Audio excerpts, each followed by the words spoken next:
The stars beyond observation post 9X Theta hung like frozen embers, scattered across the darkness in endless silence. Commander Zelfarin Zithka stood on the command deck, his four eyes narrowed as they scanned the void. A stillness filled the chamber, a kind of breathless anticipation that only came before something unknown.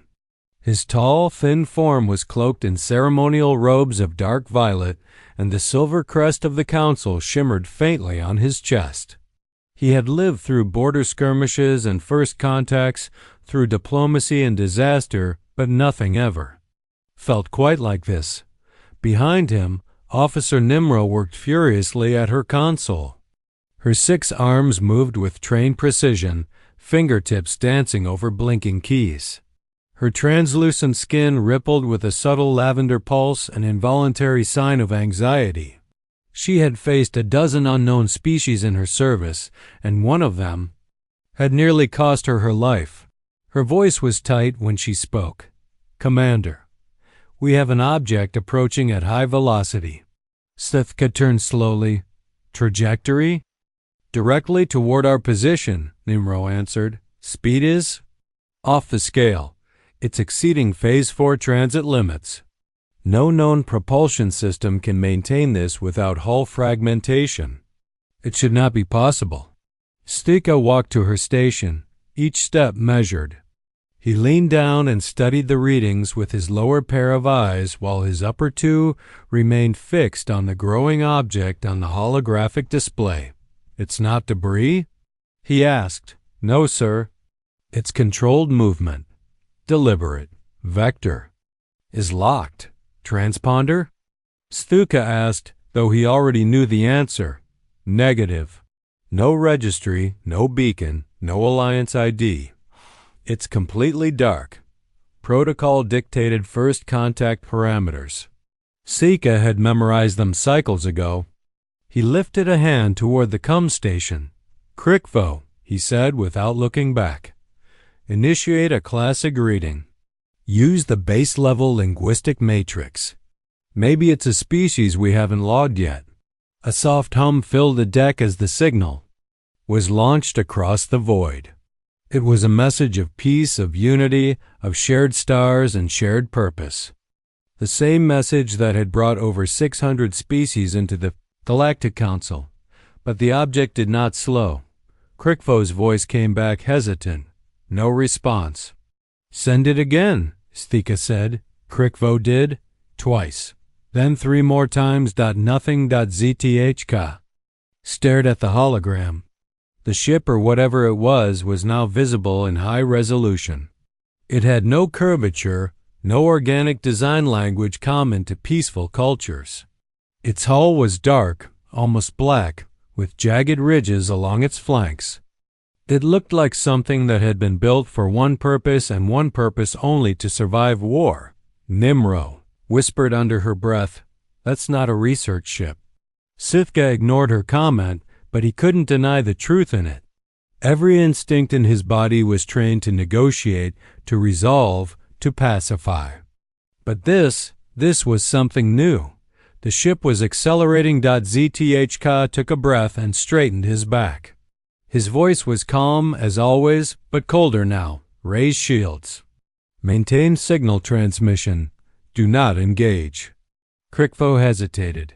"Sir, what are we dealing with?" Didn't answer at first.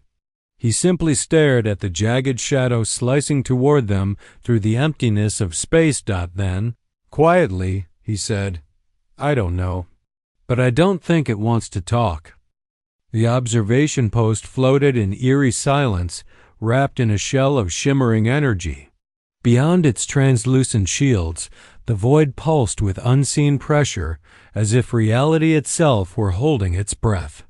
Commander Sika stood alone before the central viewport, his arms clasped tightly behind his back, all 4 of his eyes locked on the fast-approaching silhouette that refused to obey the laws of galactic reason.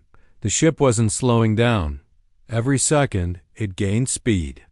Every second, it defied engineering logic, biological caution, and the unspoken etiquette of interstellar diplomacy.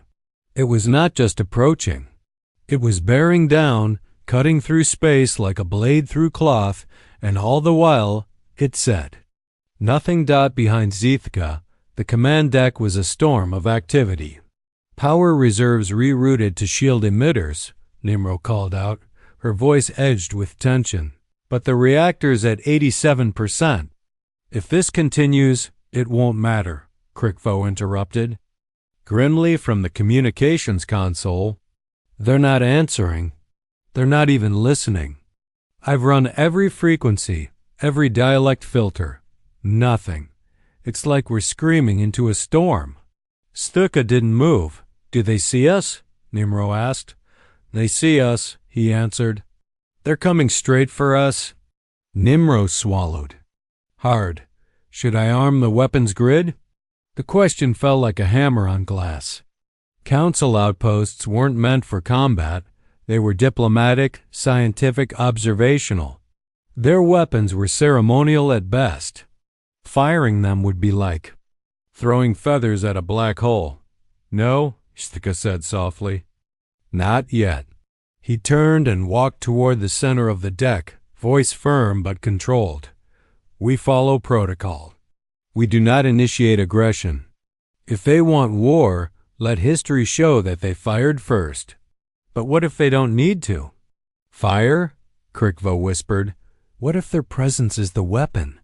That stopped Stuka in his tracks. He looked again at the hologram. The ship had drawn close enough now that its dark form was clearer, outlined in crimson light cast by its own strange energy signature. There were no navigation lights, no recognition markers. Its hull was jagged, modular, and wrong less like a vessel and more like a beast. It had angles where it shouldn't. The scanner was struggling to resolve its surface. It bent signals, diffracted light. The machine seemed to reject observation. And then movement. Sithka's breath caught. Ship didn't just change trajectory, it jumped. Not a warp, not a bend in space-time. One moment, it was 30,000 kilometers away. The next, it was just over 2,000. Alarm screamed. Gravity surged. Every light on the bridge flashed into red warning as if space itself had buckled. Officers stumbled. Consoles crackled. Nimro barely caught herself before slamming into the floor. What was that? She gasped. Stark turned to her, his eyes wide for the first time in decades. They just moved. No engine spike, Krikvo said. No transition signature. No distortion field. They just appeared. That's impossible, Nimro murmured. Staka's voice was a whisper. Apparently not. The proximity alert screamed again. The ship wasn't slowing. It was now within visual range, no sensors needed. They could see it through the forward viewport. The hull was darker than space, its form rippling with a quiet menace. What looked like weapon ports, hundreds of them lined its sides like gills on a predator. The space around the ship shimmered unnaturally. It was bending light, gravity, rules. Then something new. Commander. Krikvo barked. We're being scanned. Stika's head turned fast. What type? I don't know. It's not like anything we've seen. Their weight. He stopped. His hands hovered over his controls, shaking. They're scanning. Everything. Systems, personnel vitals, biosignatures, our files, our language. Stuka's blood ran cold. Shut down the databanks. It's too late, Krikvo whispered. They already have it. And then the screen went black. All of them turned to the viewport. The human ship had stopped. It hovered, still as death, massive and coiled, like a sleeping leviathan with eyes just beginning to open. Sithka took a step forward. Prepare for communication. This is it. Krikvo's console blinked once. A message was coming in. But it wasn't audio. It was a video feed forced through Council encryption barriers as though they weren't even there. ZTHK gave a single nod. On screen. The monitor flared to life, and there she was. a human seated calmly in a brutalist chair aboard a brutalist ship. Her skin was pale, her hair short and iron gray. Scars traced one side of her face, and her uniform bore no decoration, only function. But it was her eyes that silenced the room. They were cold, calculating, ancient in their stillness. When she spoke, the translation system barely had to try. It was already perfect. Council observation post 9X Theta. I am Captain Sarah Chun of the human vessel Determination. You are trespassing in claimed Terran space. You have 6 hours to vacate this system. This is your only warning. The feed cut instantly. Zhuthka stared at the blank screen, breath shallow. Krikvo broke the silence. 6 hours? Sithka didn't answer. He was looking at the stars again. But this time, they looked different, like the sky was preparing to bleed. The air inside observation post 9X Theta felt thinner now, though the oxygen levels hadn't changed. Every breath came with effort. Every heartbeat thundered louder than it should. No one spoke for several minutes after the transmission ended. They didn't need to. The silence had weighed heavy, unrelenting, wrapped around the crew like a shroud they couldn't shake off. Commander Sthika remained frozen before the black screen, hands clenched behind his back so tightly that the crests of his knuckles had turned pale blue. All 4 of his eyes were locked on nothing, but his mind was racing, clawing through centuries of council doctrine, diplomacy, and history, searching for anything that resembled what they had just witnessed. He found nothing. Captain Sarah Chun. The name meant nothing to their archives. The ship Determination? Absent from all Council starship registries, civilian or military. Terran space? A term that barely warranted a footnote in galactic intelligence. Earth, their homeworld, was known only as an emerging Class II civilization, barely capable of interplanetary travel. The Council had marked their system as low priority, not due for formal contact for at least another 70 cycles. Now, a single Terran ship had arrived in Council-monitored space, broadcasting ultimatums with perfect linguistic accuracy and technological confidence that bordered on absurd. Officer Nimro finally broke the silence. They gave us a time limit. Her voice cracked on the last word.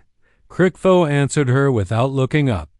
6 hours. Not an invitation, not a warning, a deadline. Sthika turned, slowly, deliberately. His voice, when it came, was steady, but colder than before. We do not respond to threats. They're not bluffing, Krikvo said. Commander, you saw what they did, that jump, the scan. They overrode our encryption like it was a child's toy. That does not change protocol, Sthika snapped, sharper than he intended. The bridge fell silent again. Sithka let out a breath and softened his tone. Our duty is to maintain first contact standards. We do not escalate. But sir, Nimro said, more quietly, what if we've already been escalated without our consent? Sthika didn't answer. Instead, he gestured to the tactical station. Project their ship's systems. Estimate firepower. Any patterns. Nimro's hands danced over her console, but the projection came up blank. No known analogs. No energy pulse signatures matching Council or independent classifications. Reactor output is off the charts, but contained. Whatever powers that ship, it's compact, controlled, and dangerous. Their hull is absorbing our scans. Absorbing? Sthika repeated, like it's learning from them. More silence. Then the gravity stabilizer shuddered. Just? Slightly. Barely noticeable unless you were already waiting for the universe to come apart at the seams. Krikvo's console lit up. They're transmitting again. Sthika moved forward instinctively. Open the channel. No, Krikvo said. Not to us. Sthika paused. What? Krikvo turned toward him. They're not speaking to us anymore. They're transmitting across multiple systems, open channels, civilian networks, emergency relays. To everyone? To everyone, Krikvo confirmed grimly, including Council citizen worlds. They're broadcasting into our space. Stika's blood chilled. Translate. Now. The screen flared to life again, but it wasn't Chun this time. It was a different human. Older, male, with eyes like scorched ice. He stood before a planetary projection, hands clasped behind his back. This message is directed to the species of the Galactic Council, the man said, voice echoing through the observation deck like a death knell. We are humanity. We have no interest in joining your system. We reject your treaties, your laws, your integration programs. We have seen how you operate. Images flashed behind him, grayscale records of Council diplomacy, flags planted on barren worlds, statues raised in city centers, industries replaced. With Council-sanctioned trade systems. You call it peace, he continued, but it is peace by surrender. Peace through dependency. Peace enforced by economic leverage and cultural sterilization. Stitha stared in horror. These were internal record sanitized Council campaigns that had never left the archives. Your history has been rewritten, the human said. Your peoples re-educated. Your traditions erased. We will not allow the same fate for our species. The human leaned in closer to the camera. If you do not withdraw from our space, we will dismantle your empire, not through occupation, but through example. The feed ended. Krikvo was shaking now. Sir, how did they get those images? That footage? Sithka didn't answer. He turned to the main viewport. The human ship had not moved. It hovered there like an executioner at the gallows, silent and still. A single ship, one ship. But it had just pierced the heart of the Galactic Council's legitimacy with a broadcast. He turned to his crew. Nimro's usually steady eyes were wide with fear. Krikvo's hands hovered over his console, uncertain whether to signal more warnings or start preparing evacuation codes. Contact High Command, Sthika ordered. Emergency alert. Tell them. He hesitated, struggling for words that had no precedent in Council history. Tell them we are not dealing with primitives. We are dealing with predators who've studied the prey. And they didn't come here to talk. Then, quietly, he added, they came armed, not diplomatic. The war room beneath the capital spire of the Galactic Council's central world was a sanctuary of strategy and order until now.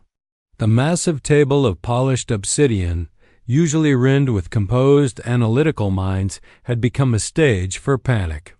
Disguised as protocol, dozens of high-ranking representatives argued across overlapping languages, each voice rising like a chorus of dread. Holograms flickered above the table fleet readiness reports, political unrest warnings, the live feed of observation post 9X Theta frozen on a black screen. Elder Vixnu sat at the head of the chamber, unmoving. His flesh, once gold bronze, and radiant, now seemed paler, dimmed by disbelief. He had served as a cornerstone of peace for over 800 years. He had quelled border disputes without a single shot. He had convinced entire civilizations to embrace unity. Yet now, for the first time in centuries, he felt powerless. We're being invaded by a species that wasn't supposed to leave their own system for another 50 cycles.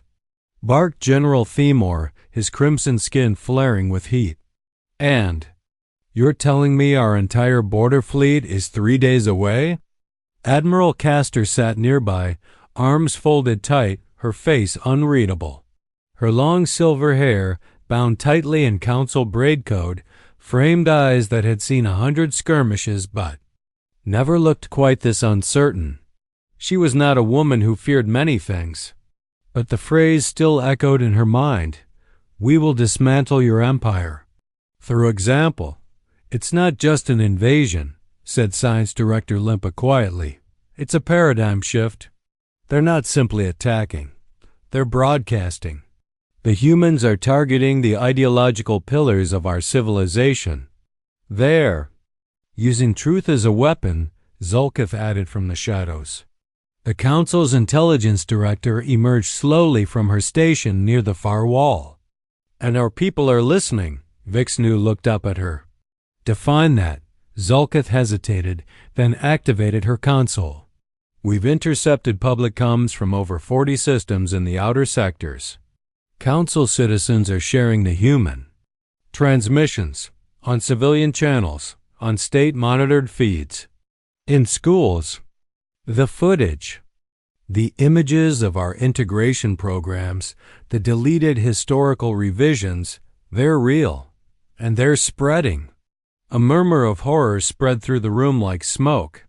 They've ignited a fire, Zulkith continued, and not just with weapons, with narrative. They're not here to conquer planets. They're here to convert minds. The doors slid open behind them. All conversation died. Admiral Castor rose instinctively, saluting. Commander Sthika, you survived.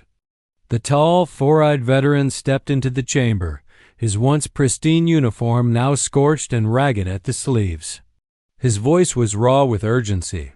I didn't just survive, Sthika said. I witnessed something none of us are prepared for. He stepped to the center of the room, ignoring ceremony. You've seen the broadcast, yes, but you didn't see her eyes. Captain Sarachun isn't just delivering orders. She's issuing a promise, a conviction.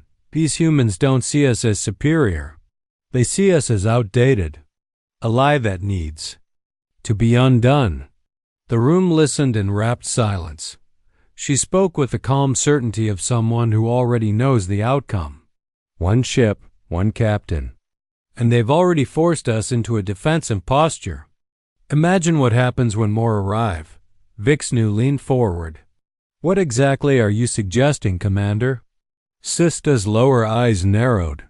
I'm suggesting we've already lost control. The humans aren't trying to win a war there. Trying to make war irrelevant. They're attacking the meaning of the Council. Admiral Castor straightened. So we fight. Not just with ships, with presence, with power. We move the 47th Pacification Fleet to Terran space immediately. Full battle formation. If we don't respond with force, every system watching this unfold will believe the Council is weak. Science Director Limpa winced. But what if that's what they want? If they destroyed one station without firing a full salvo and did it while broadcasting our secrets, what happens when we confront them head-on? Vixnu raised a hand. There will be no panic. No delay. We are the Galactic Council. We have endured uprisings, collapses, plagues, black hole incursions. This is another challenge, nothing more. Elder, Zulkith said softly, this is not like the others. The humans didn't stumble into power. They built it in the shadows. They studied us in silence. They waited until their very first appearance could make our entire population question everything. General Themor growled. Then we should silence them, cut off their transmissions, seal the channels. We tried, Zulkith replied. They broadcast across quantum entanglement frequencies technology we don't fully understand. They're not interfering with our networks. They're bypassing them entirely, using satellites we didn't know existed. Satellites they built. Inside Council space years ago. Castor's eyes flashed. Then this was always an ambush. No, Sthika said darkly. It was a reckoning. Vixnu stood slowly. His voice, still strong despite his age, carried authority that silenced the room. You have all spoken with passion and fear. I do not dismiss those fears. But this council was forged from the chaos of 1,000 fractured worlds. We have brought peace to species that once devoured each other in fire. If the humans have chosen the path of aggression, we will meet them with the strength of 1,000 years of order. He turned to Admiral Castor. You will take the 47th Fleet to Terran space. You will offer them one chance for peace. Then, if they refuse, you will remind them why peace is preferable to war. Admiral Castor saluted. As you command, Elder. As the meeting dispersed, Zelkith remained behind, eyes still fixed on the black screen showing the edge of Terran space. Alone, she whispered a thought none dared speak aloud. What if the humans aren't trying to win, but to free us from what we've become? And the screen flickered, showing one line of human code forcing its way through the Council firewall again. We do not fear war. We fear obedience disguised as peace. The void above Terran space shimmered with false tranquility, a cosmic stillness that belied the storm brewing beneath. Space had never looked so empty and so alive.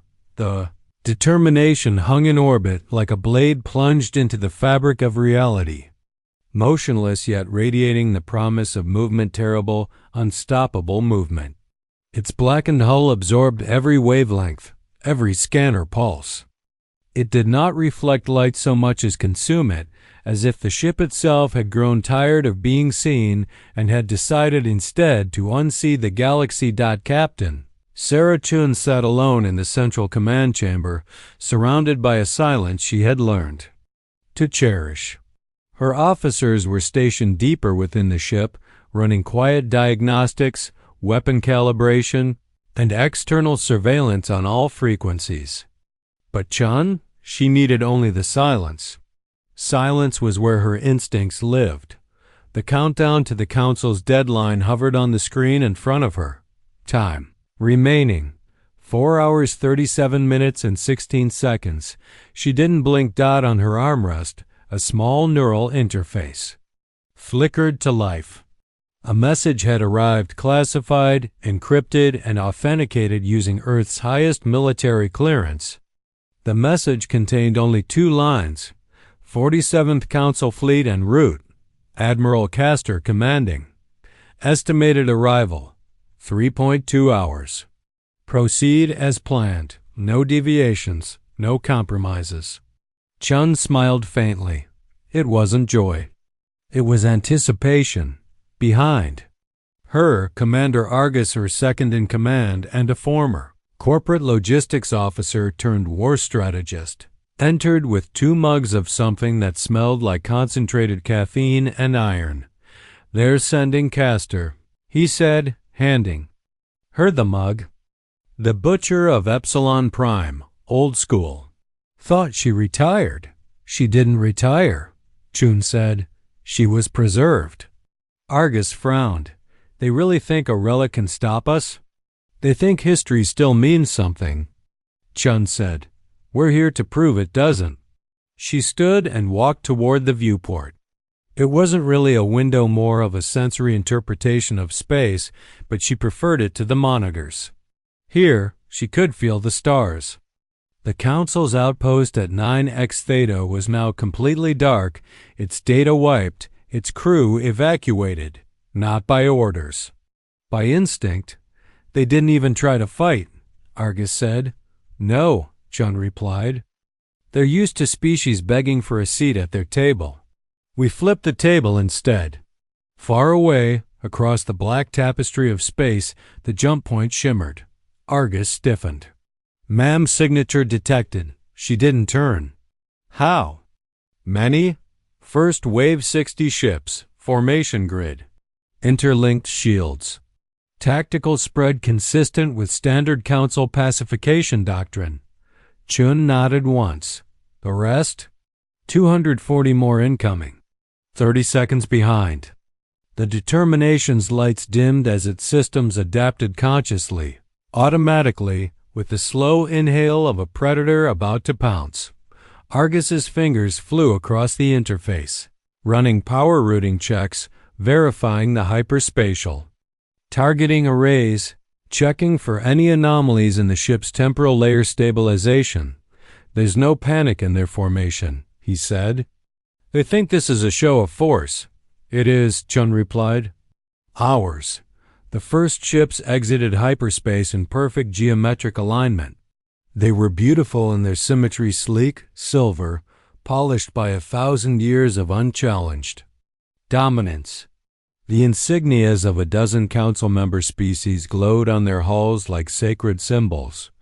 They immediately formed a perimeter, a perfect, circular net around the lone Terran vessel. Message incoming. Argus tapped to control. It's her, Admiral Castor. Project. The screen flickered, and there she was. Admiral Castor. Broad-shouldered, blue-skinned, regal in her war-born composure. Her eyes were sharp with centuries of confidence. Captain Sarah Chun, she said, her voice crisp. You are surrounded. You are outnumbered. Surrender your vessel and prepare to be boarded. This is your only opportunity to de-escalate peacefully. Chun said nothing. Castor raised an eyebrow.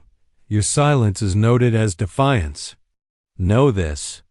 Captain, our fleet was not dispatched to discuss philosophy. We are here to restore order. You've made your point. Now it ends. Chun finally spoke. No, now it begins. She cut the feed. Argus blinked. Well, that'll get her attention. She's already given us what we needed, Chun said. And what's that? She deployed a full fleet against one ship. Every council citizen watching this right. Now we'll see exactly what that means. Argus turned toward the tactical console. Ready to deploy? Chun walked to the central command interface and placed her hand on the neural core. The ship responded not like a machine, but like a hound straining at the leash. Open the outer sheath, she said. Outside, panels across the determinations. Hulls slid back with the precision of a surgical instrument revealing bone. Beneath them, rows of weapon systems coiled, dormant, forgotten by physics, unfolded into place. No two systems looked alike. Some glowed like collapsed stars.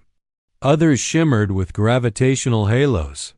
Some made no visual impression at all, as if they existed partially outside normal space-time. The ship had not been built. It had been grown. Designed in secret, forged in silence, and refined in rebellion. Argus's console lit up again. They're charging weapons. They'll aim to disable us, Chun said. They still think we're here to prove something. Argus looked. Up, aren't we? She smiled. Not anymore? The council fleet fired first. Thousands of beams arced across the dark violet pulses. Green phaser lances, kinetic rail bursts. Enough firepower to atomize a city. The determination vanished, not blinked, not teleported. It was simply no longer. Where it had been, the shots passed through where it should have been and struck nothing. Argus's eyes widened. Where did we go? Chun stepped forward, looking through the viewport at the back of the fleet, behind them.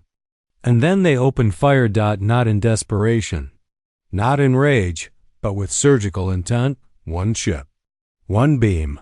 The lead council destroyer imploded, folding inward like a dying star.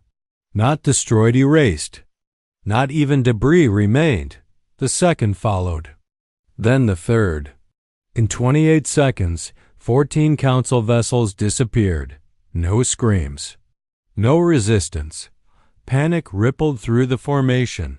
Ships tried to reposition. But the determination was not in one place. It was everywhere. There. Breaking, Argus whispered. Their lines are fracturing. Good, Chun replied. Let them. Another council ship vanished, then two more. Chaos spread as leaders shouted conflicting orders. Ships began to withdraw from formation, initiating warp jumps mid-battle and act of desperation forbidden by Council Protocol. Chun looked at the screen. Fleet cohesion. Collapsing. Morale. Fractured. She opened a wideband transmission. This time, she wanted every Council soldier to hear her. This was a warning. A single Terran vessel. unarmed civilians in command. You brought a fleet to intimidate us. We brought one ship to show you that we're done asking for permission." She paused, letting the silence burn. "Our military hasn't even arrived yet." Then she closed the channel, and behind her, the stars continued to burn, silent witnesses to the fall of an illusion. Across the stars, the screams of data cascaded through relay satellites, transmission buoys, and ancient council spires like a digital wildfire.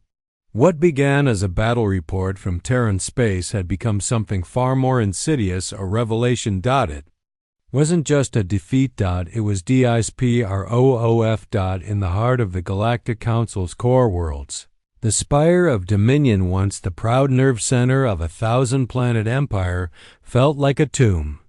The central rotunda, a dome of shimmering gravity glass and gold-veined stone, now echoed with frantic footsteps and hushed conversations spoken too quickly to sound confident. The artificial sky above projected the last moments of the 47th Pacification Fleet in looping silence. Ship after ship disappearing, not into wreckage, but into nothingness, as if reality had simply revoked them. Elder Vixnu sat unmoving beneath the projection. He hadn't blinked in nearly an hour. His long fingers, normally poised with elegance, now trembled with each passing frame of the footage. The doors hissed open with a heavy metallic sigh, and Admiral Castor stepped inside. Her gait was slower now, shoulders weighed down not by wounds, but by humiliation. She saluted with one arm. Her uniform was scorched and torn, the Admiral's insignia now blackened from the edges inward. "I lost them all," she said simply. Vixnu did not turn. "How many survivors?" "Out of 300 vessels, 12. 11 of those are no longer combat capable. The last is my command cruiser, barely operational." Vixnu finally looked at her. His eyes, once luminous with wisdom, had dulled. "You faced only one ship." Castor nodded once. "A converted merchant vessel." "That's what haunts me, Elder. It was not their military." He stood with great effort and stepped toward her, his robes whispering across the floor. "We've built our strength on 1,000 treaties, on order, on logic, on unity. Our fleets are precise, our systems refined. How does a species that was hunting protein with sticks 100 cycles ago destroy 300 warships in 17 minutes? Castor met his gaze. "Because they weren't trying to win a battle. They were trying to destroy our myth." The room fell silent. And then the walls came alive. Not with alarms, with voices. Chatter from across the galaxy. Civilian networks. Trade relays, educational streams. Every frequency was boiling over with the same message played, reposted, translated, _broadcasted. "We brought one ship. Our military hasn't even arrived yet." Zulkith burst into the chamber, her data laden gauntlet trailing a swarm of blinking holographic indicators. "We have a situation," she said breathlessly. "Multiple ones." "Speak," Vixnu commanded. "The Kepler sector, our mining colonies, have declared neutrality and requested human protection. 3 research worlds in the Anaxa cluster have done the same. And the Vectani cargo lanes are refusing council taxation. They're trading directly with Terran vessels." Castor stepped forward, shocked. "They're siding with the humans?" "No," Zulkith said. "They're siding with freedom." The room shook slightly, not from an attack, but from the gravitational backlash of 20 council dreadnoughts jumping into the atmosphere. Emergency redeployments. Defensive posturing. An empire afraid of its own people. "Put it on screen," Vixnu said. The central dome flickered. At first it was static, then a face. Not military this time, not a Fa'atein. Threat, a woman, human, slight of frame, worn eyes, gray-streaked hair bound back. Her backdrop was no war room, but a humble lectern beneath a Terran sun. My name is Dr. Elena Vasquez, she said. I'm a historian. I come to you not with weapons, but with truth. The chamber froze. You have been told the Galactic Council brings peace, that it elevates species, offers them unity, progress, technology. Images replaced her face archive footage of integration ceremonies, smiling faces, council banners. But you haven't seen the price, she continued. Footage shifted. A world stripped of native architecture. Ancient temples replaced by council. Data hubs. Children speak in council standard, their native tongues abandoned. A species art erased from public education because it wasn't efficient enough. Vasquez continued, unflinching. You've been told this is peace. But we call it by another name. The screen went black dot, then one word appeared, spoken in perfect council standard. Conquest. Castor's breath caught. They're not just fighting us. They're indicting us. Zulkith nodded grimly, and people believe them. A new voice burst over the emergency channel. It was from the Zenith Border Watch, closest to Terran space. Council command. Multiple unknown fleets have entered our detection range. Estimated 20,000 vessels, non-aggressive formation, but moving with purpose. No response to.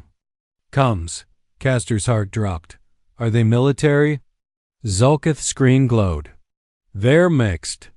Human ships and Vectani, Morplex, Jib-Jib, even Zenari trade carriers, all of them together. Vixnu whispered, they've built an alliance. No, Castor said softly, eyes distant. They've built a revolution. The transmission crackled again. Contact imminent. Flagship broadcasting message to all channels. Putting it through. And then a new face appeared. Older, battle-worn. A man in a Terran uniform of charcoal gray, trimmed in a crimson that shimmered with restrained fire. I am Admiral Marcus Thompson of the Earth Defense Fleet, he said. To the leaders of the Galactic Council, your time is over. Your empire is crumbling not by force, but by choice. Your people are walking away from you. He paused. We will not occupy. We will not govern. We will not erase, but we will never be ruled. The screen went dark again. No threat. No demand. Just a statement. Zulkith turned to Vixnu. We've spent 1,000 years building a peace so perfect that no one remembered what freedom felt like until the humans reminded them. Vixnu sank slowly into his chair. First time, he looked not like a ruler but a relic, and outside, above the capital world, the stars themselves seemed to shift, not from movement, from awakening. The stars above the council's capital no longer offered comfort. Where once the sky had gleamed with stately, traffic diplomatic envoys, merchant caravans, ambassadorial cruisers, now it was haunted by silence. No ships moved. No beacons blinked. Even the security patrols had fallen back to defensive positions around vital infrastructure, leaving the sky wide open like an ancient battlefield waiting for judgment. And judgment was coming. In the Council's high command tower, deep beneath 100 layers of security and arrogance, Admiral Castor stood before a wall of holograms, her hands behind her back, her eyes hollow. A live tactical display hovered in the air before her, spinning silently.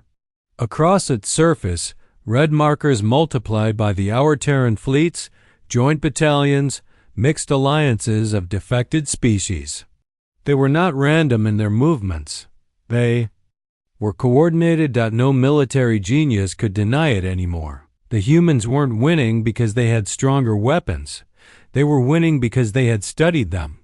Admiral, said her aide, Lieutenant Vell, hesitantly. The Kepler lines have collapsed. Human and Vectani forces breached the outer orbital array. All Council personnel have retreated to the inner moons. How many civilian worlds did we lose in that sweep? Castor asked, her voice barely above a whisper. 17, he answered. but they weren't attacked. She turned to him. Then what happened? He looked down. They surrendered willingly. Castor's jaw clenched. Willingly. Vel nodded. They didn't even fire. They broadcasted. Played recordings of the Dr. Vasquez speech. Showed edited council. Orders. Played interviews with former planetary governors. They didn't need to land troops. They just opened everyone's eyes. The Admiral turned back to the tactical map. They're winning with stories. Truth, Vel said softly. That's what they're calling it. Castor didn't respond. The truth. A terrifying concept in an empire built on benevolent illusions.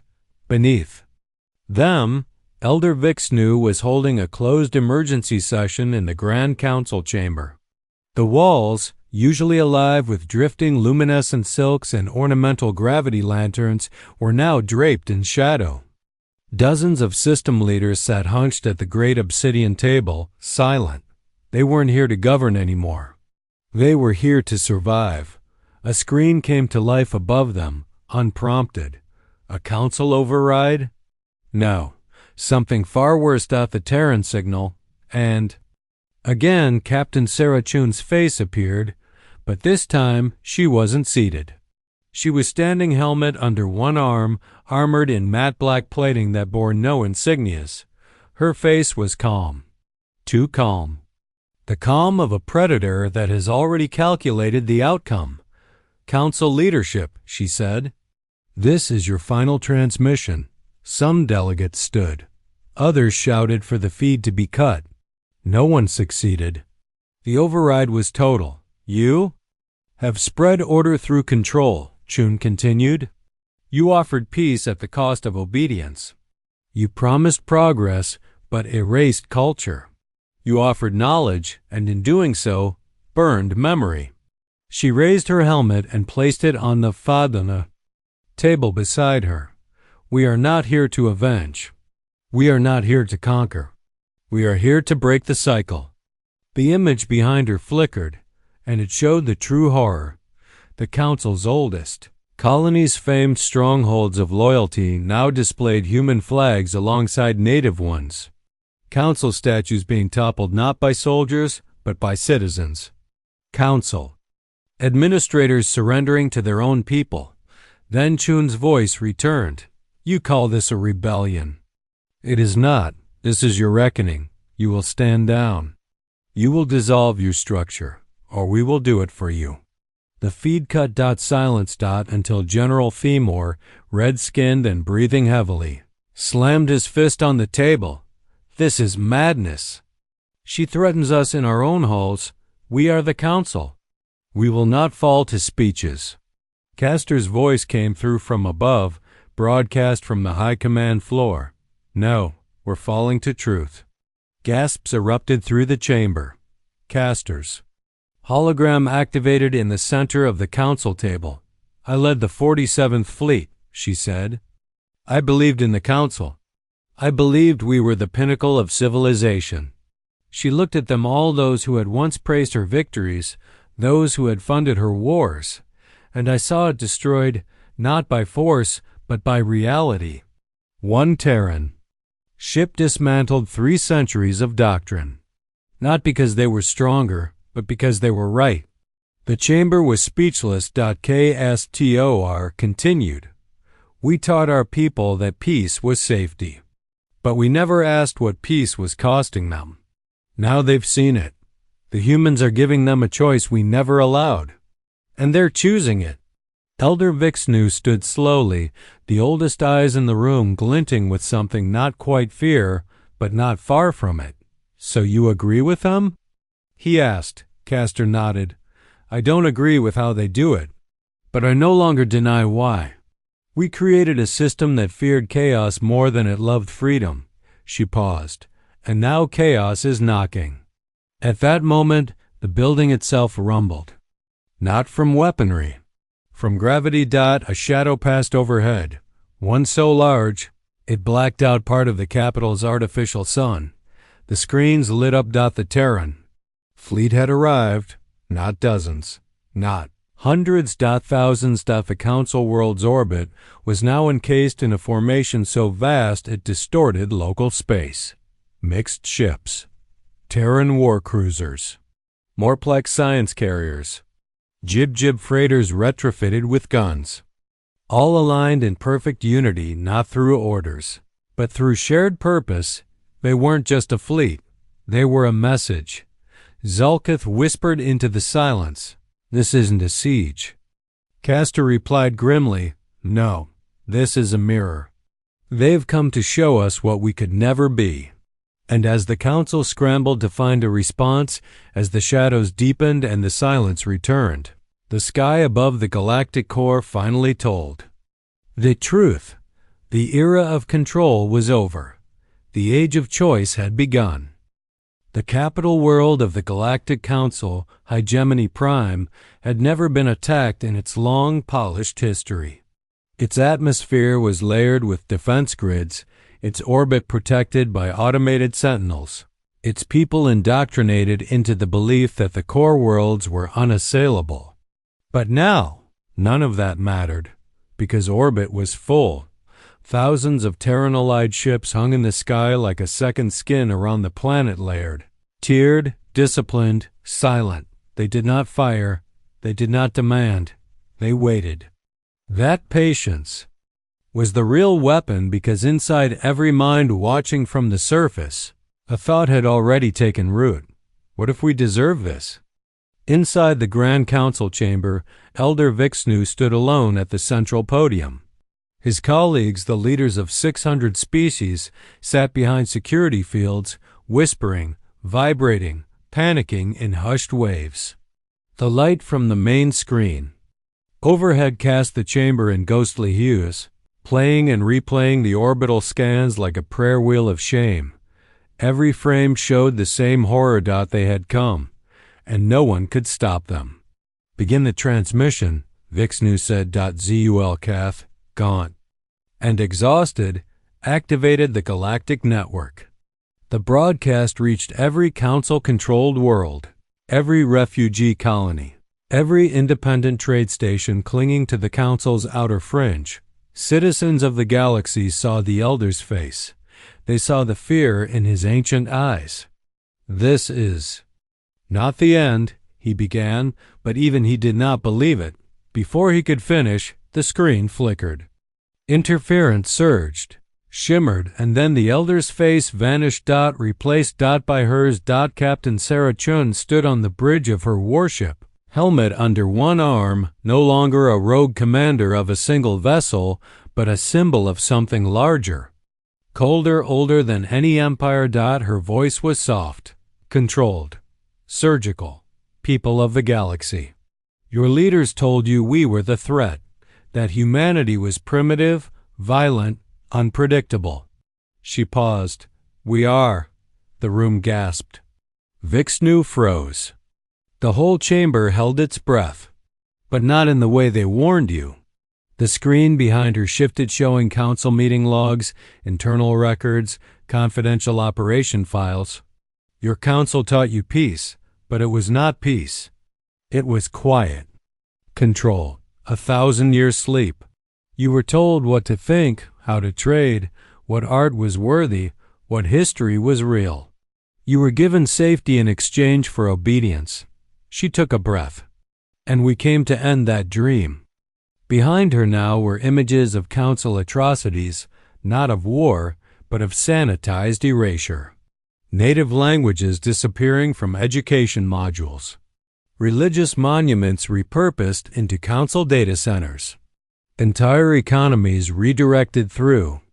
Tax treaties that left member worlds hollowed and dependent. Not because you're weak, but because you were convinced not to fight. Then the feed shifted again. Now it showed the new colonies, planets once under Council rule, now part of the Terran Alliance. There were no human flags flying over them. No Terran governors. Instead, native symbols fluttered in the wind. Children spoke their ancestral tongues. Soldiers wore armor built with local colors. Factories had retooled not to serve Earth, but to serve themselves. "You think we came to rule. Chun said. But look around. The feed panned to the orbital fleet. Each ship bore the markings of different species. Formerly fractured enemies now stood together in silence. Not conquered, united, voluntarily. We came to break the cage you didn't know you were in. Elder Vixnu could take no more. He slammed his hand on the emergency override, forcing a cut to the transmission. The screen blinked, went black. He turned, trembling, to the assembly behind him. You see now what they're doing? They don't want planets or minerals or even tribute. They want faith. They want the people to believe in them instead of us. Science Director Limpa stood, voice shaky but firm. Maybe because they're offering something we forgot how to give. What? Vixnu snapped. Choice. The chamber erupted. Delegates shouted across aisles. Some demanded military action. Others begged for negotiation. Still more sat in stunned silence, uncertain which side they belonged to anymore. Zulkith stood slowly. Her voice was like ice against the fire. We're bleeding systems? Not through invasion, but defection. The humans have set up encrypted channels where any world can reach them. They're answering questions, sending engineers, offering security patrols. Without demanding loyalty? Asked a trembling diplomat. Zulkith nodded. No taxes, no treaties, no culture changes. Just this defend yourselves, will help if you want it, that's all. And the people are choosing that? Vixnu asked, though he knew the answer. Yes, she said. Over us. Then the final blow. Admiral Castor entered the chamber, not in uniform, but in civilian clothing. She walked straight to the center of the floor, looking Vixnu in the eye. You sent me to stop them, and I failed. He nodded grimly. We know. I failed, she said, louder now, because I was fighting the wrong enemy. Gasps. Castor raised a small device and activated it. A projection filled the dome, an internal council memo from 70 cycles ago, buried under layers of clearance. It detailed contingency plans for integrating Earth by force. Quiet economic collapse, trade saturation, culture dilution. We were going to gut them before they ever reached the stars. Castor said. No one in the chamber denied the memo's authenticity. No one even blinked. Then she dropped the final truth. They found the file in our own archives, on our own servers. That's how long they've been watching, studying, preparing. And Vixnu whispered the words none dared speak. They knew. All along, Castor nodded, and they let us come to them. Silence returned. Outside, in orbit, the fleet still hovered vast, patient, terrifying in their restraint. Inside, the council began to fracture. Not through explosion, but through understanding. Across the capital, a strange quiet fell. It was not the silence of peace. It was the silence that comes just before something ancient dies. The Galactic Council had ruled for over 1,000 years. Not through conquest, but through certainty. Certainty that it was necessary. Certainty that it knew best. That all things, commerce, culture, memory should pass through its hands, be catalogued, corrected, made clean. But that certainty had cracked, and now, like floodwaters behind a dam, reality surged through the breach. In the upper tiers of the spire of sovereignty, the Council's most secret chamber, the Continuum Hall, was summoned into emergency session. Only 9 beings in the entire galaxy were allowed within its diamond pressure walls. They were not elected. They were not named. In any database, they were the architects. The original minds behind the Council's founding. Hidden in stasis, revived only in times of existential threat. Today, all 9 sat awake. And all 9 looked afraid. A projection of the Terran fleet loomed above them, endless rows of ships, more than any battle simulation had prepared for. And not just warships, carriers, constructors, hospital vessels, even media hubs. It was not just an invasion. It was a declaration of civilization. High Architect Teval, whose voice had not echoed in the galaxy for 8 centuries, broke the silence. They are not here to win. They are here to replace us. Impossible, hissed another, a serpentine intelligence woven from light and silicon. We embedded the Council into every facet of galactic life, language, currency, education, religion. They can't tear out the roots. They don't need to, Keval said, gesturing to the image of 1,000 alien worlds now broadcasting human signals. They've planted new seeds. Our roots will rot, not from war, but from neglect. A third, the ancient biological shell of a long-dead species known only as the mouth of Zay, coughed its only word in 1,000 years: adapt. The others fell silent. Below them, in the main council chamber, the public fracture had already begun.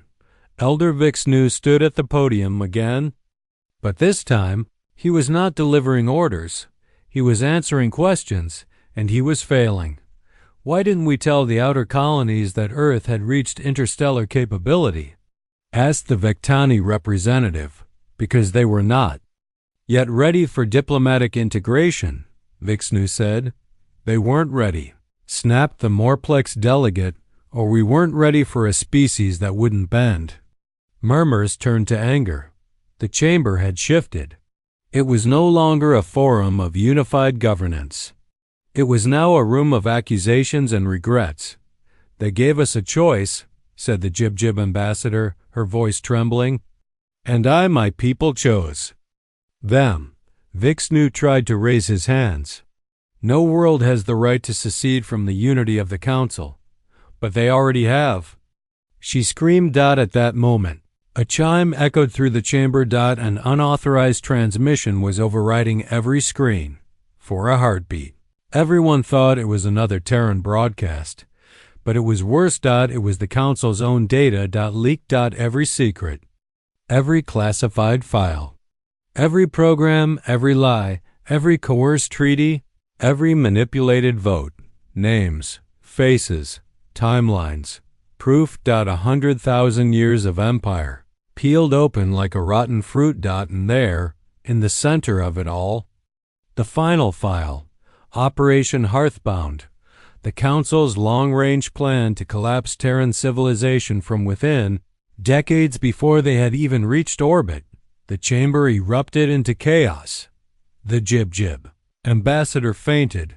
The Morplex delegate activated a signal to his homeworld, authorizing immediate withdrawal from all Council obligations.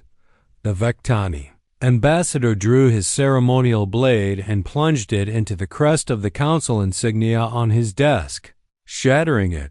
Vixnu stood alone. He did not speak. He did not move.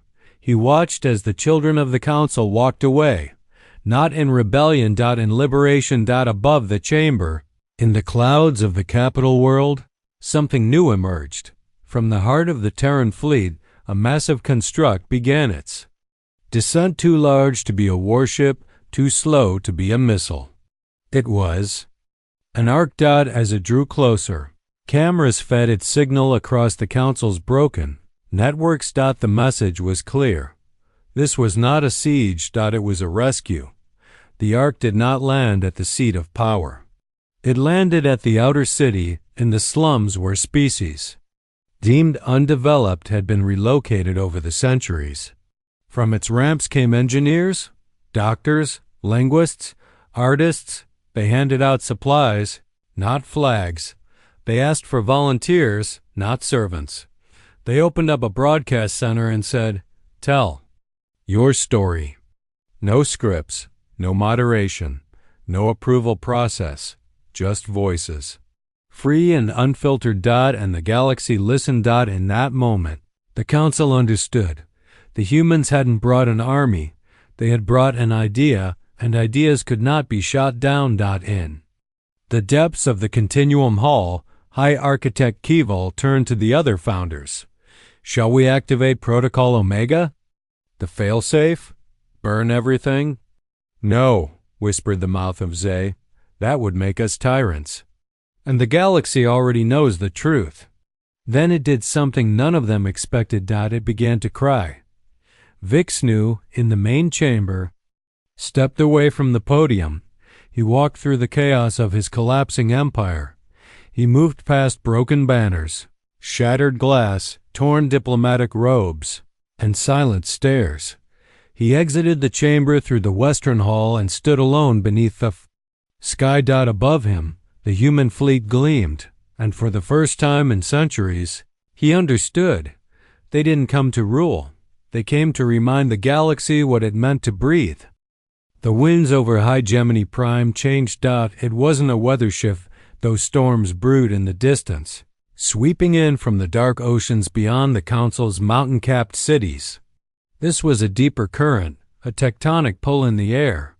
In the soul of the world itself, gravity still worked. The sky still held. But power, true power, had left the hands of the Council, and it hadn't gone to the Terrans. It had gone to everyone else. Across the system, Council warships sat in idle orbit, their crews silent, watching. Not because they couldn't fire, but because the order to fire would never come. There was no longer a consensus, no unified command. The chain of obedience had frayed at every link.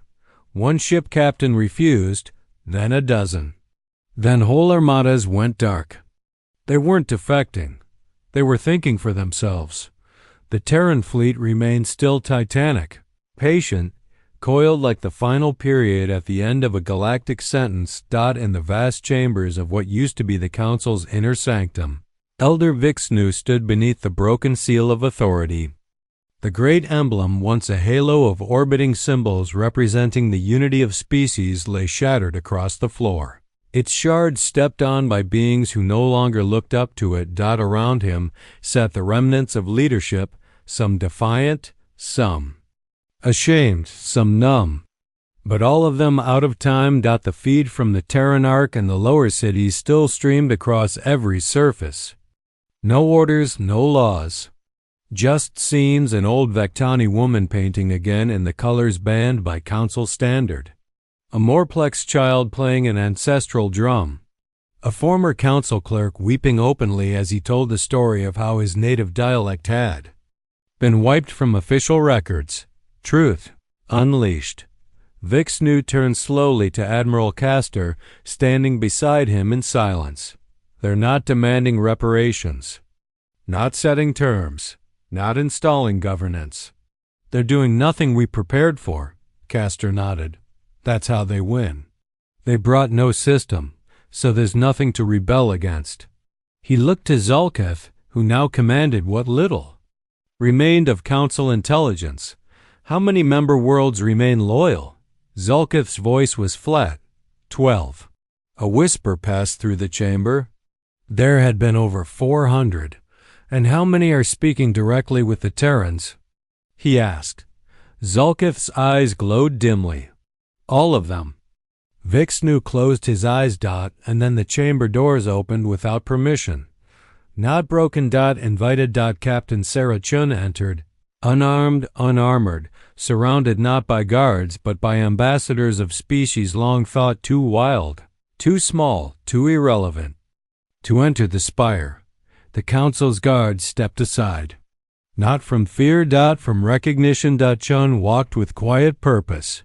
She didn't glance at the ceiling frescoes, didn't marvel at the room's gold-veined gravitexture. She had no reverence for this place, and it made her unstoppable. She stood before the assembly. No theatrics. Just truth. You built a machine, she said, to organize the galaxy. And for a time, it worked. But you forgot one thing. Silence. She raised a small device. One click. The screens came alive. A collage of faces. People. Real ones. Unscripted. Unafraid. A Zenary farmer who had just spoken his people's forbidden prayer live on a Terran feed. A refugee child from the umbral reaches, laughing in a rebuilt school painted in local murals. a shipwright from the broken worlds of Core being offered free tools. From the Terran engineering cores with no contracts. You forgot, Chun said, that people aren't lines of code. You can't format them. You can't overwrite memory without resistance. And eventually, they stop resisting and start remembering.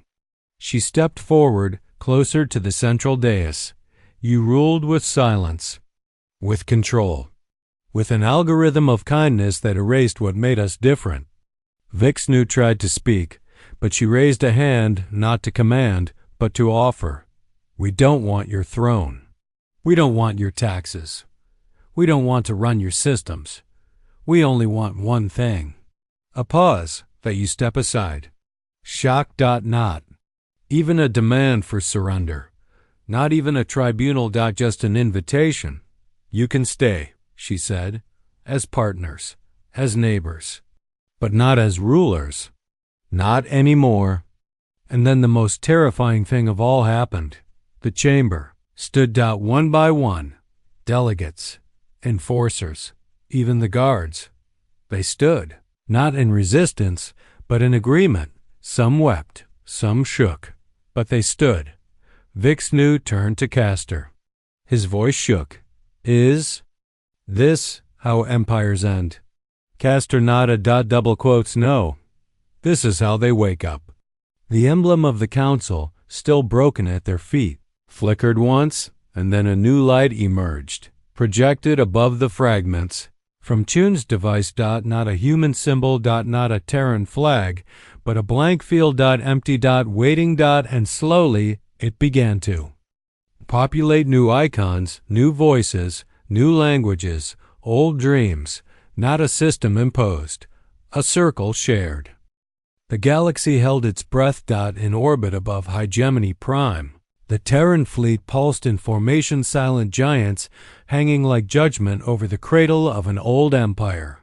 Below, across once loyalist worlds and outposts, the stars of 1,000 species flickered with something unfamiliar. Not fear. Hope. In the council's shattered sanctum.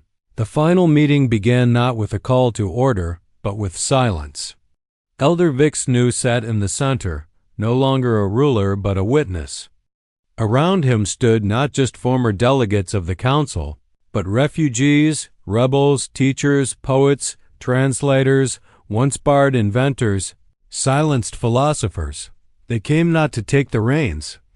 They came to dismantle the pedestal. Captain Sarah Chun stood at the edge of the great chamber, her uniform traded for simple black civilian wear, marked only by a single insignia, the symbol for voice. No species, no hierarchy, just presence. Castor, now unarmed and unburdened, stood beside her not as a commander, but as someone who had finally unlearned the lie of superiority. Zulkith brought forward the last archive drive of the council. It contained everything, the real history, the censored timelines, the evidence of what had been hidden beneath the glowing surface of peace. Chun nodded. Release it.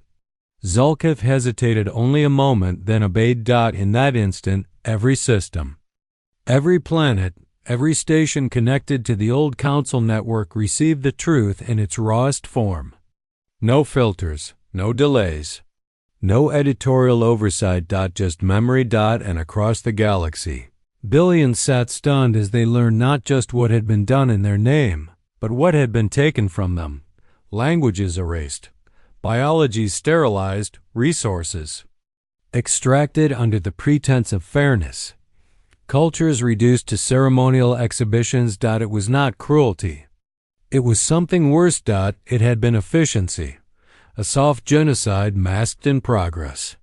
A perfect empire that didn't need soldiers, because it had perfected the art of making you forget who you were. As the final file streamed into the void, Chun addressed the chamber, and through it, the galaxy. You can never build freedom atop someone else's silence, she said. We came armed not to conquer, but to protect the ones who could never speak. She looked at Vixnu, who now seemed smaller than he ever had, an ancient figure finally free of the weight of lies. This is not the fall of the council. she continued. It is its transformation. What comes next is not ours alone to shape. And with that, she stepped down not into glory, but into community. Delegates came forward not to debate, but to listen. To each other. To species who had been ignored. To voices that had never echoed in this chamber before. And one by one, the old protocols were not struck down, they were set aside. Because what replaces tyranny isn't always a revolution. Sometimes it's a conversation. Outside, the Terran fleet began to break orbit, not as victors, but as guardians of transition. One by one, they returned command to local systems, to native defense corps, to cooperatives forming on their own terms. The galaxy did not erupt in chaos. It exhaled. Weeks later, in a refugee camp once hidden in the shadows of Council surveillance, a jib-jib child sat beneath a tree drawing with a stylus. A hologram unfolded above her, showing worlds she'd never seen before. She whispered their names in her native language, one that hadn't been taught in school for 3 generations. Beside her sat an old Morplex man, telling stories of the time before Unity, when his people still shaped light with their voices. Across from them, a Terran linguist smiled and took notes, not to preserve them as artifacts, but to help translate them, so others could hear. Far above. In the depths of what was once Terran High Command, a new signal pulsed outward, not encrypted, not fortified, not proprietary. It simply read, freedom is not a system. It is a choice, and it belongs to everyone. Back on High Gemini Prime, a new emblem was etched onto the stones of the council chamber. It wasn't a flag. It wasn't even symmetrical.